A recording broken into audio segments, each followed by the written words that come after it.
Seminário 4, aula 12, sejam todos bem-vindos. Essa aula, ela é uma aula que está dando seguimento a uma sequência, evidentemente, de outras aulas, as quais foram discutidos muitos assuntos importantes. Então, essa aula é uma sequência. E nessa aula, a gente vai falar um pouco do relacionamento entre o... Lembrando que a última aula nós falamos sobre a estrutura do neurótico obsessivo. E nessa aula, pensando nessa estrutura do neurótico obsessivo, a gente vai falar um pouco do relacionamento, do analista com o analisando. O que o Lacan vai trazer nesse seminário 4 como essencial nesse relacionamento? Que é que o essencial é o relacionamento de fala, ou seja, quando Lacan diz que o essencial relacionamento de fala, ele está trazendo que o essencial é o relacionamento entre o sujeito e o grande outro, o S e o A grandão, o A maiúsculo. Sujeito se relacionando por meio da fala com esse grande outro. Então, Lacan vai chamar isso de vínculo simbólico, né? Sujeito é um vínculo simbólico entre o sujeito e o grande outro, sendo que esse grande outro é o lugar, evidentemente, da linguagem e da lei, que são coisas que nós conversamos anteriormente. Então, nessa dinâmica relacional por meio da fala, ocorre que, vamos colocar dessa forma, para facilitar o analisando, é um emissor, é um emissor que fala, né? Que emite a sua palavra enquanto sujeito. E essa palavra, então, ela vai se constituir no outro. Essa palavra do sujeito vai se constituir no outro. O que que isso representa, né? Pensa assim, a pessoa quando ela fala, né? Essa palavra que sai do emissor é como se ela fosse para um lugar, ela transportasse, ela viajasse para um outro lugar, que é esse lugar chamado o grande outro. Então vamos chamar o grande outro de um lugar. Então é esse lugar, né, da fala, para onde a fala vai. Então, nesse campo, nesse lugar, que essa palavra então vai se constituir, né?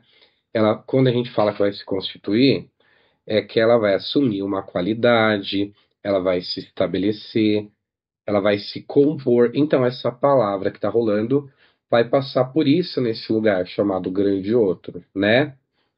E é um lugar, por que que ela vai, então, ela vai assumir uma qualidade nesse lugar, né? Porque lembrando que esse lugar, né, que a gente chama de lei, né, lugar da linguagem, da lei, né, fazer uma alergia aqui nos olhos.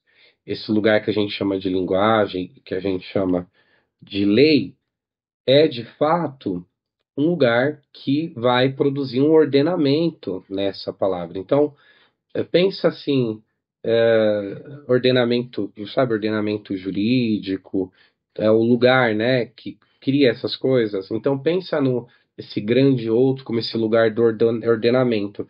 E esse ordenamento vai produzir algo sobre essa palavra que foi emitida para o sujeito.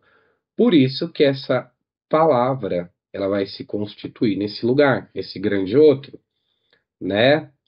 Por isso que ela se constitui, porque ela vai passar por esse ordenamento, né, que vai dispor essa palavra em ordem. Então, dispor essa palavra em ordem é a ideia, então, do simbólico e da lei.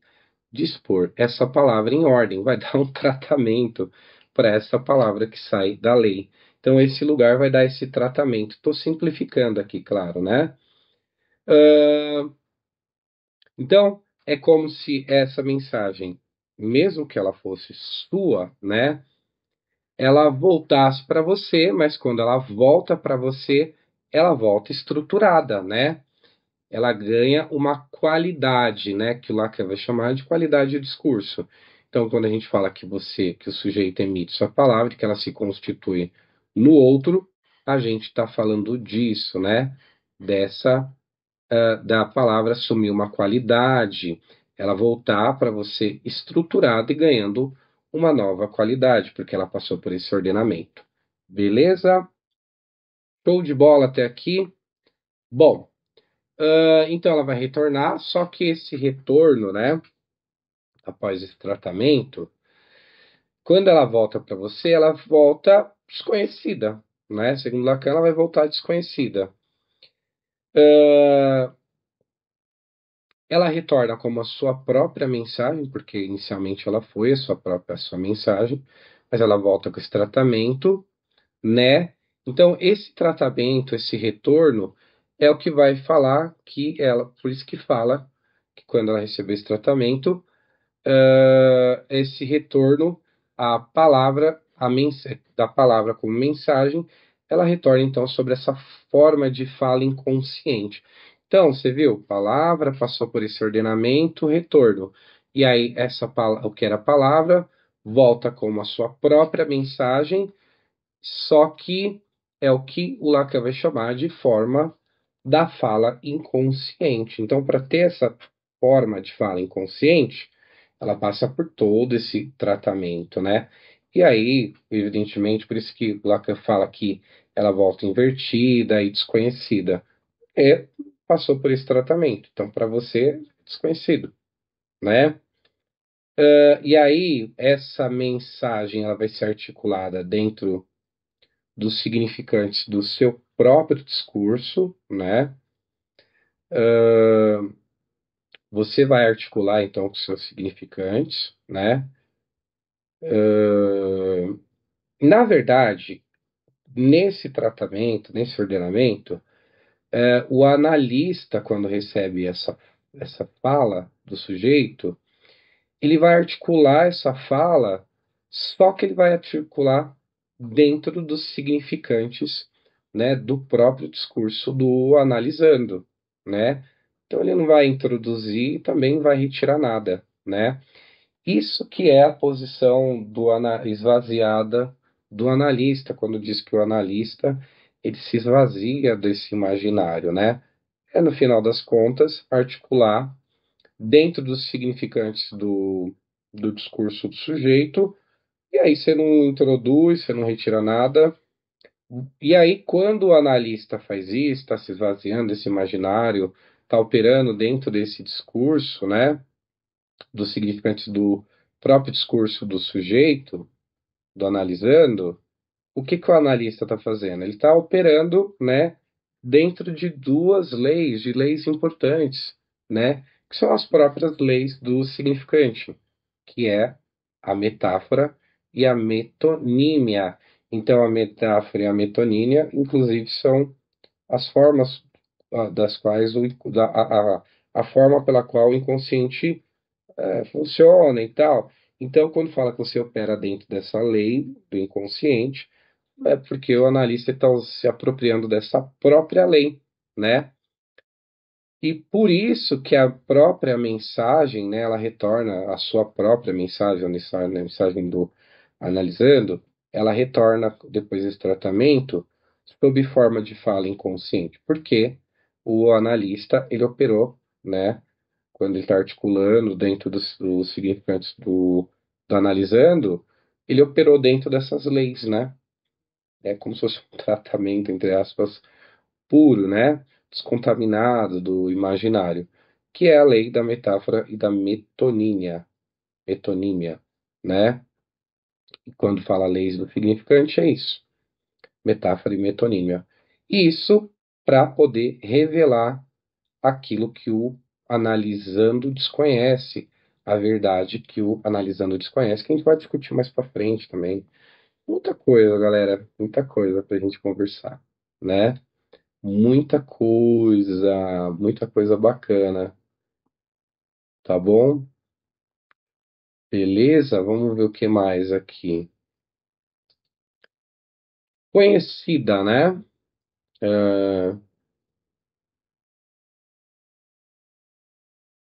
por que que, quando a gente falou assim, que a mensagem, quando ela volta invertida e profundamente desconhecida, né? Por quê? Por causa da relação imaginária. Por isso que quando ela volta, ela é profundamente desconhecida, né? E quando ela volta, é como se ela passasse por um filtro imaginário, né? Então, o analisando tem esse filtro, né? Que vai filtrar essa mensagem no retorno dela. E aí ela vai vir sobre essa forma desconhecida, porque tem a relação imaginária, né? Ou seja, é o jeito que você enxerga e se relaciona com o outro, né? Tem essa relação imaginária sua com o outro. Tem esse filtro, né? Então, se está vindo desse grande outro, no caso desse nosso exemplo aqui, poderia ser o analista. Então, quando ela volta, lembrando que assim, na sua relação com o outro tem esse filtro imaginário. Então, vai ter esse filtro do analisando com o analista, né? E esse filtro ele atrapalha, né, a fala, né? Ele funciona como uma espécie de um obstáculo. Então, esse recado, ele retorna, então, alienado, né? Esse, essa fala, né? Ela volta alienada por conta desse filtro, né? Esse filtro que tem essa função aí de produzir engano mesmo, né? Na relação com o outro, produzir essa síntese, né?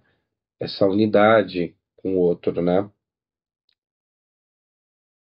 Então, por conta desse filtro, né, imaginário que está nessa relação do sujeito com o outro, que a verdade, que essa mensagem ela retorna alienada por conta desse filtro, e essa mensagem que retorna, que traz essa verdade, né, que traz essa verdade, ela fica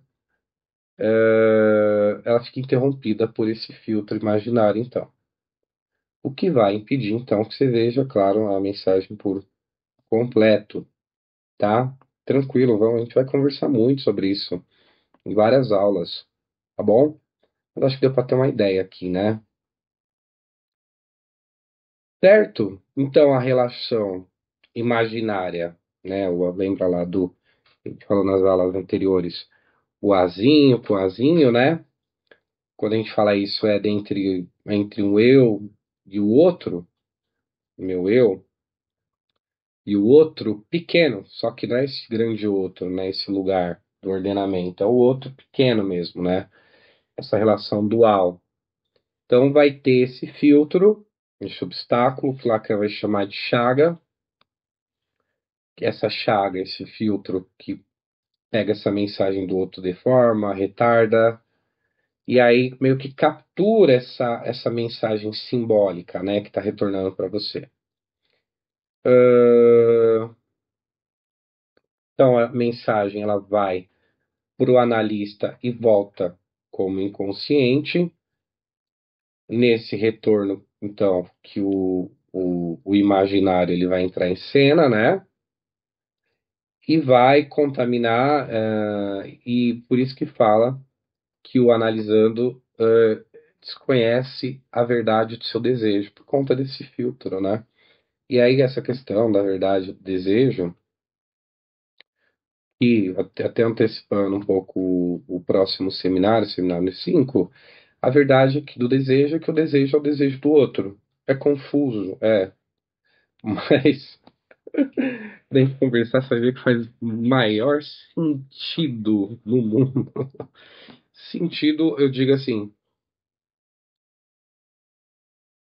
vai falar, caraca, que da hora. Então por isso que ele desconhece a verdade do desejo dele, tá ali coberta, né, por esse filtro. Então, no analista, né, no seu trabalho, Ele tem que reconhecer esse filtro, então é importante ele reconhecer esse filtro para justamente não cair nessa relação dual imaginária, né? Esse azinho com azinho com o seu paciente, né? Não cair nesse filtro aí, né? E aí favorecer o desconhecimento da verdade do desejo, o que viabiliza então essa travessia necessária no processo de análise, né? É justamente rompimento desse cenário imaginário, mas no sentido de encontrar com o reconhecimento desse desejo, né? Impossível, né? E dessa divisão do sujeito, que a gente vai falar mais para frente. Embora algumas aulas anteriores a gente falou isso, né? No seminário 2, falou nas primeiras aulas do seminário 4, tá bom? Beleza? Beleza, beleza? O que mais? Então é importante o analista evitar cair nessa cilada, né? Não entrar nesse lugar, né? A gente falou até no seminário 2 na crítica que o Lacan faz, né? Na questão de alguns pós-freudianos, né? Falarem muito como uma pedagogia corretiva, né? Em busca desse ponto alto, né? Então, por isso que o analista ele não tem que cair nessa cilada imaginária, né? Então, importante, né? Para o analista não oferecer certezas, né? E também não ficar nessa coisa de, como a gente discutiu por causa da estrutura neurótica obsessiva, um erro técnico, né? Que o Lacan fala, dessa coisa do analista querer fazer com que o analisando reconheça a sua agressividade, né? Produzindo aí um desconforto aí no paciente, né? Então, limpar o imaginário, para quê? Para atuar justamente nesse eixo simbólico, né? Que é o que a gente falou no começo, né? Na questão do relacionamento de fala, né? Nesse vínculo simbólico, né? Então, recentrar, né? Recentrar, ao invés de ir para esse sujeito centrado no eu, recentrar, né? Não atuar de forma que o sujeito fica centrado num eu, mas recentrar para esse eixo simbólico, né? E para isso é importante fazer essa limpeza do imaginário. Mais pra frente a gente vai falar um pouco da posição ética do analista, que é uma posição estrutural. E por que que é importante recentrar essa relação de fala nesse eixo simbólico? Para, como a gente falou antes, né, permitir então que a mensagem se realize, né, digamos assim, essa... hoje tá complicado aqui meu olho, viu? Tá ardendo. Permitir que a mensagem ela venha, então, digamos assim, à luz, sabe? Tá bom? Beleza? Demos uma caminhada boa aqui em 18 minutos. Show de bola, show de bola. Fechou? A gente falou bastante, né? A Lacan vai falar, mas acho que a gente não precisa aprofundar um pouquinho, não. Mas com o tempo o Lacan vai falar que a análise ela vai substituir a repressão automática, né? Esse Verdran 1, né? Por uma que ele chama de superação mais controlada, né? Nome difícil pra caramba de falar, não vou nem falar. Ou algo como Bevalt Jung, né? Então, superação controlada, né? Que é o que ele vai chamar de condenação, né?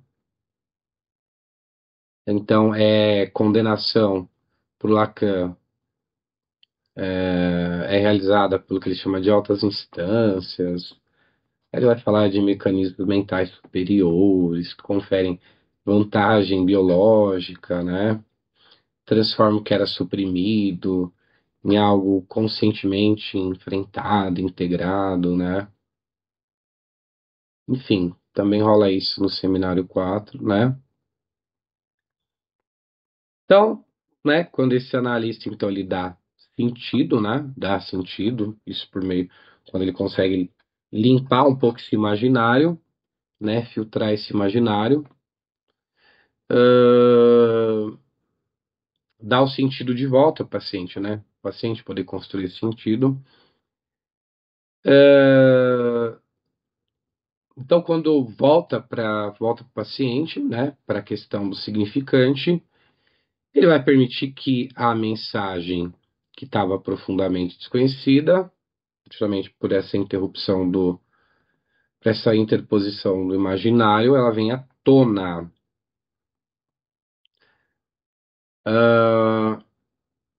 Então, é isso, galera. E muitas vezes é nesse processo que vai se revelar uma coisa interessante, né? Um mito individual do analisando, tá? A estrutura do mito individual do analisando. Tá bom? É isso. Abraço, até a próxima aula. Aula 13, eu acho, né? Ou 14, não sei mais. Um abraço, tchau.